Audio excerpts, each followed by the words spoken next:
आज के इस वीडियो में हम आपसे बात करेंगे एवरग्रीन अभिनेत्री रेखा के बारे में, जो आज भी जवां जवां दिखाई देती हैं।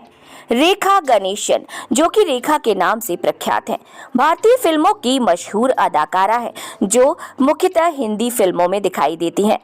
अपनी वर्सैलिटी और हिंदी फिल्मों की बेहतरीन अभिनेत्री मानी जाने वाली रेखा ने अपने करियर की शुरुआत साल 1966 में बाल कलाकार के रूप में की थी और तेलुगु फिल्म रंगूला रतलाम से उन्होंने इसकी शुरुआत की। मुख्य अभिनेत्री के तौर पर उनका डेब्यू 4 साल बाद फिल्म सावन भादो से हुआ। वे अपने लुक्स को लेकर हमेशा चर्चा में रहीं और 1970 तक आते आते वे अभिनेत्री के रूप में स्थापित हो गईं। रेखा ने अपने 40 सालों के लंबे करियर में लगभग 180 से ऊपर फिल्मों में काम किया। अपने करियर के दौरान उन्होंने कई दमदार रोल किए और कई मजबूत फीमेल किरदार को पर्दे पर बेहतरीन तरीके से पेश किया और मुख्यधारा के सिनेमा के अलावा उन्होंने कई आर्ट फिल्मों में भी काम किया, जिसे भारत में पैरेलल सिनेमा कहा जाता है। उन्हें 3 बार फिल्म फेयर पुरस्कार मिल चुका है, 2 बार सर्वश्रेष्ठ अभिनेत्री का और 1 बार सह अभिनेत्री का, जिसमें खूबसूरत, खून भरी मांग और खिलाड़ियों का खिलाड़ी जैसी फिल्में शामिल हैं। उमराव जान के लिए उन्हें सर्वश्रेष्ठ अभिनेत्री का राष्ट्रीय फिल्म पुरस्कार भी मिल चुका है। उनके करियर का ग्राफ कई बार नीचे भी गिरा, लेकिन उन्होंने अपने आप को कई बार इससे उबारा और स्टेटस को बरकरार रखने के लिए उनकी क्षमता ने सभी का दिल जीता। 2010 में उन्हें भारत सरकार की ओर से पद्मश्री सम्मान से भी नवाजा गया। रेखा का जन्म चेन्नई में तमिल अभिनेता जेमिनी गणेशन और तेलुगु अभिनेत्री पुष्पावली के यहाँ हुआ। उनके पिता अभिनेता के तौर पर काफी सफल हुए और रेखा भी उन्हें उनके पदचिन्हों पर चलती दिखाई दी। वे तेलुगु को अपनी मातृभाषा मानती हैं।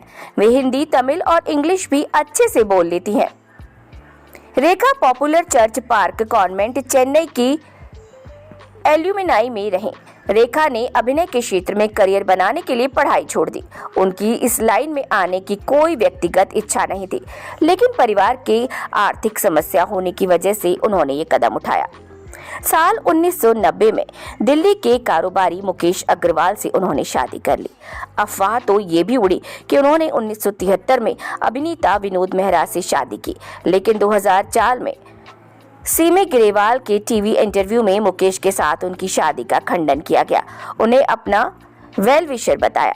वे अभी मुंबई के बांद्रा इलाके में रहती हैं।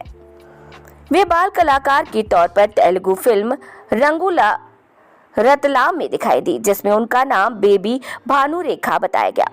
1969 में हीरोइन के रूप में उन्होंने अपना डेब्यू सफल कन्नड़ फिल्म ऑपरेशन जैकपॉट नई दिल्ली CI 999 से किया, जिसमें उनके हीरो राजकुमार थे। उसी साल उनकी पहली हिंदी फिल्म अनजाना सफर रिलीज हुई। फिल्म के एक किसिंग सीन के विवाद के चलते ये फिल्म रिलीज नहीं हो पाई। बाद में इस फिल्म को 2 शिकारी के नाम से रिलीज किया गया। उनके अभिनय में कोई उनका इंटरेस्ट नहीं था, लेकिन आर्थिक तंगी की वजह से उन्होंने काम शुरू किया।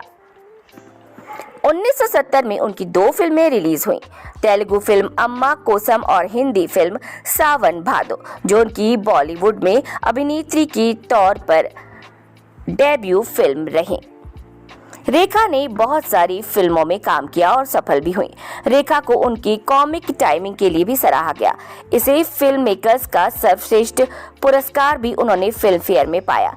साथ ही साथ रेखा की पहली बार सर्वश्रेष्ठ अभिनेत्री का पुरस्कार भी मिला। इसके बाद अग्रणी फिल्में रहीं, जिसमें निर्देशकों ने रेखा को और नोटिस किया और अपनी फिल्मों में उन्हें कास्ट करने की खासी रुचि दिखाई। उनकी अमिताभ बच्चन के साथ आई ज्यादातर फिल्में हिट हुईं। उनका अमिताभ के साथ अफेयर मीडिया में काफी चर्चा का विषय बना, क्योंकि अमिताभ पहले से शादीशुदा थे। इसके बाद आई यश चोपड़ा की फिल्म सिलसिला में अमिताभ और जया भादुड़ी के साथ वो नजर आई। फिल्म में रेखा ने अमिताभ की प्रेमिका की भूमिका निभाई, तो वहीं जया ने अमिताभ की पत्नी की भूमिका निभाई। इस दौरान उन्होंने अपनी हिंदी को भी काफी सुधारा, जिसके लिए मीडिया ने उनकी काफी तारीफ की। 1981 में आई उनकी फिल्म उमराव जान, ये फिल्म उनके करियर की बेस्ट फिल्मों में से एक रही।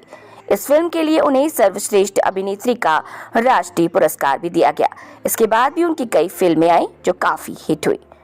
1990 के दौरान रेखा की सफलता में गिरावट हुई और उन्होंने कई ऐसी फिल्मों में काम किया जो कि खास कारोबार नहीं कर पाए और आलोचकों से भी अच्छी प्रतिक्रियाएं नहीं मिली। इस दौरान श्रीदेवी और माधुरी दीक्षित जैसी अभिनेत्रियां भी चर्चित हो गई थी। इसके बाद उन्होंने कामसूत्र में भी काम किया और खिलाड़ियों का खिलाड़ी जैसी फिल्मों में काम किया। खिलाड़ियों का खिलाड़ी ने काफी अच्छा कारोबार किया और फिल्म उस साल की सबसे ज्यादा कमाई करने वाली फिल्म बन गई। इस फिल्म में पहली बार रेखा ने मैडम माया का नेगेटिव किरदार निभाया। फिल्म में अक्षय कुमार और रवीना टंडन भी थे। रेखा ने बहुत सारी फिल्मों में काम किया, जिसमें सावन भादो, ऐलान, रामपुर का लक्ष्मण, धर्मा, कहानी किस्मत की, नमक हराम, प्राण जाए पर वचन न जाए, धर्मात्मा, दो अनजाने, खून पसीना, गंगा की सौगंध, घर, मुकद्दर का सिकंदर, सुहाग जैसी फिल्में शामिल हैं। तो इस तरह से रेखा आज भी फिल्मों में अपना सफर तय कर रही हैं और जहां भी दिखाई देती हैं तो उनके चाहने वालों के चेहरों पर मुस्कान आ जाती है।